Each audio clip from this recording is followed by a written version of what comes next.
Hey guys, come along with me today. We are doing some toxin on this patient. As you can see, the first muscle I'm injecting is that masseter muscle.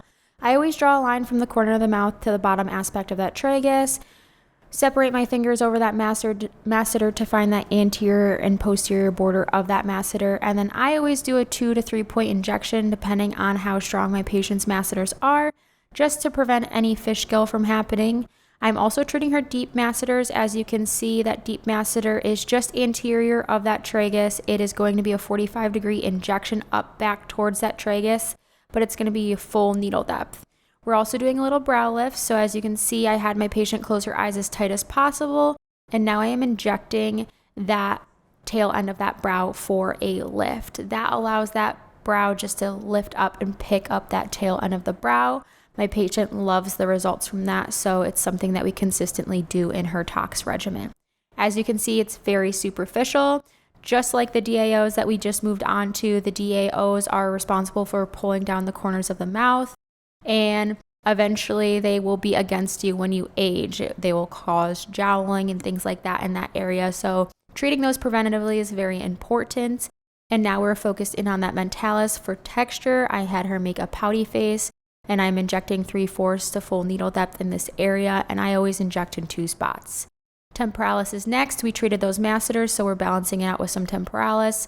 As you can see, I scrubbed that hairline with alcohol. I had my patient clench her teeth. You can see that temporalis contract, and then I just break up my dose accordingly. I like to do 2 to 3 injections in this spot just to make sure that whole muscle gets a good amount of diffusion. Her headaches are more anterior, so we focus the majority of that dose more anterior. But as you can see, that temporalis on her really contracts pretty strongly. So we're treating that, making sure that we're not worsening those headaches. Hopefully she gets some relief from this dose. And this injection is going to be a 45-degree angle, about half needle depth into that hairline. So just be mindful that you're identifying those landmarks before injecting, even though it is in that hairline. Moving on, we are doing the trapezius muscles. So as you can see, I am tenting up on that tissue. I have a 3 cc syringe mixed with lidocaine and Botox. I go into that tissue, I push a little bit of that solution so that lidocaine will initially numb it. And then I give her a couple seconds, and then I move that needle in and out of the tissue. I am breaking up any of those adhesions. Every time I feel some type of texture, whether that is lumpy, crunchy, just more tension on my needle, I'm pushing a little bit more lidocaine and Botox just to work it into the tissue. It is completely normal to be needling this area and this area feel like styrofoam. The texture of the tissue feels a little unhealthy. That is normal. We are promoting blood flow to this area by doing this. So that toxin will give her long-term relief. The lidocaine will give her short-term relief, and overall, hopefully, those adhesions won't come back as bad and she will have relief in this area. As you can see, I'm being mindful that I'm not using more than 3/4 of my needle depth. I'm always keeping my needle parallel with the ground and tenting up on that tissue in order to prevent a pneumothorax. And again, here I'm doing another injection site. I usually do 2 to 3 points on the trapezius muscle depending on the patient.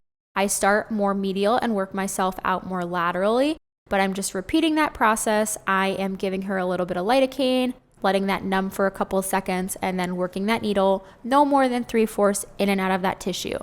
I usually stay in that tissue around 30 seconds just to really break up that tissue and make sure I'm applying some therapeutic relief.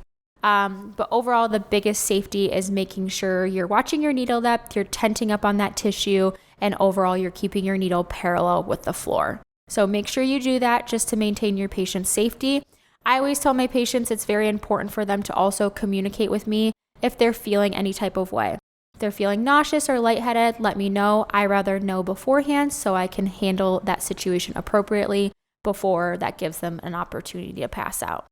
Afterwards, I put some Band-Aids on because she had a white shirt on, but that is it.